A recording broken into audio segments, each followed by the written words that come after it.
I'm back with another book review. So I decided to stop on my Love Comes Softly journey because I've already read those quite a lot. And so it's just like, I'm going to go to a different Janette Oak series that I didn't even hear of or know about, mainly because I read another one with Davis Bunn and Janette Oak. And I didn't enjoy it as much, so I didn't want to read these when these first came out. But then I was like, you know what? It looks like fun. It's supposed to be based in the biblical times, but it's called The Centurion's Wife, and it's a set of 3, and it's called The Acts of Faith.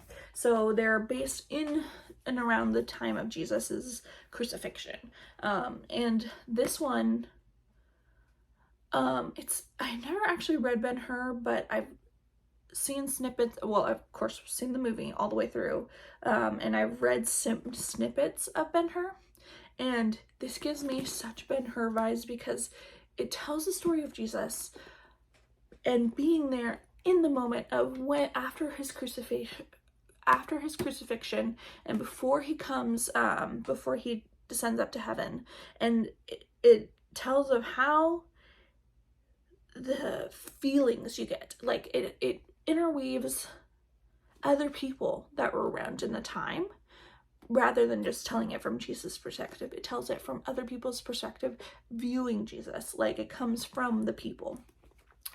And I have to say that is probably my favorite view of looking at Jesus, because you get to see it through human eyes. And I mean, of course, the Bible is all through human eyes, but I don't know how to quite word it other than it's not just like Jesus' perspective. It's like you hear all the inner thoughts of all these different people and how they come to believe in Jesus and realize he is really there, and realize he died for our sins, and realize, oh my gosh, he rose from a grave. And this is such a brilliant book, because this has Pontius Pilate in it, and Pontius Pilate's wife, and the Centurion, and like the fact that my favorite part, this is a spoiler, she's not his wife until the end of the book, and I just was like, when are they gonna get married? When are they gonna get married? When are they gonna get married? Like,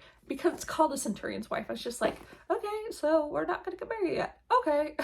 So I think it's a brilliant title because it made me like keep wanting to find out when he becomes his wife, or when she becomes his wife. But I just was like, I don't know why. That was probably like my own thoughts. I was like, when is it coming? Oh no, this is just a disciples court. Like, that was my thoughts.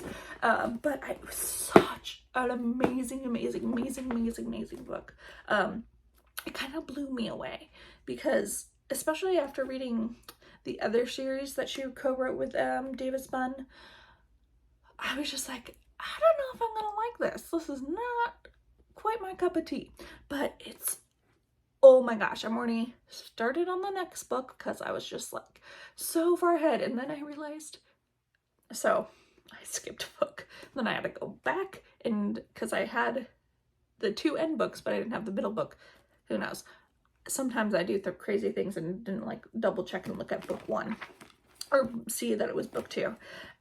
But I love the story because it also brings you back to the time of what it was like to live as a woman in the time of Jesus. And like, I think people don't realize what it was like to live as a woman inside of that culture, what happened, what, like, if your husband died, where do you go?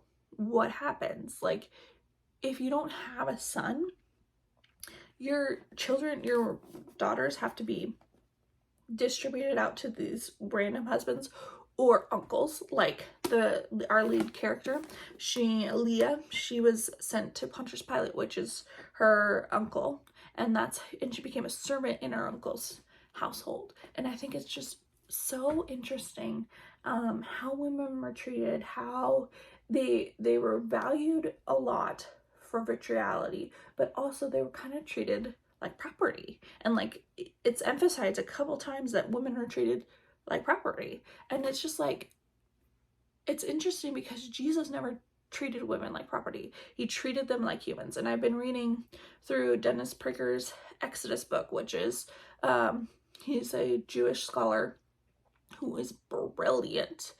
But he says, because I'm just finished the Ten Commandments part, and he says that the mother and father are treated equally when it says to honor your parents, both mother and father.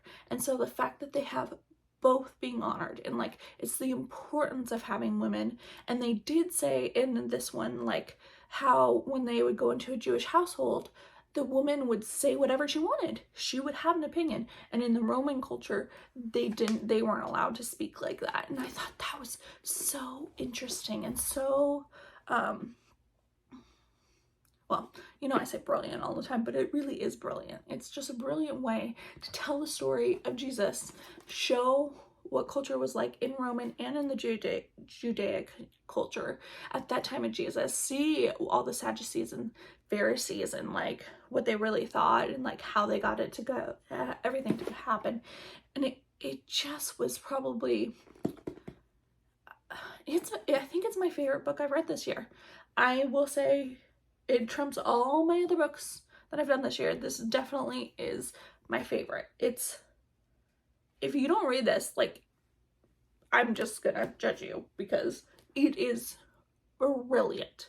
It is older, it's from 2009, but it's still, I think it's 2009. Yeah, 2009. But it's still so good. Like, it holds up and it holds the story. And I've totally ranted a lot today, but I hope you all enjoyed this review and you all have a great day.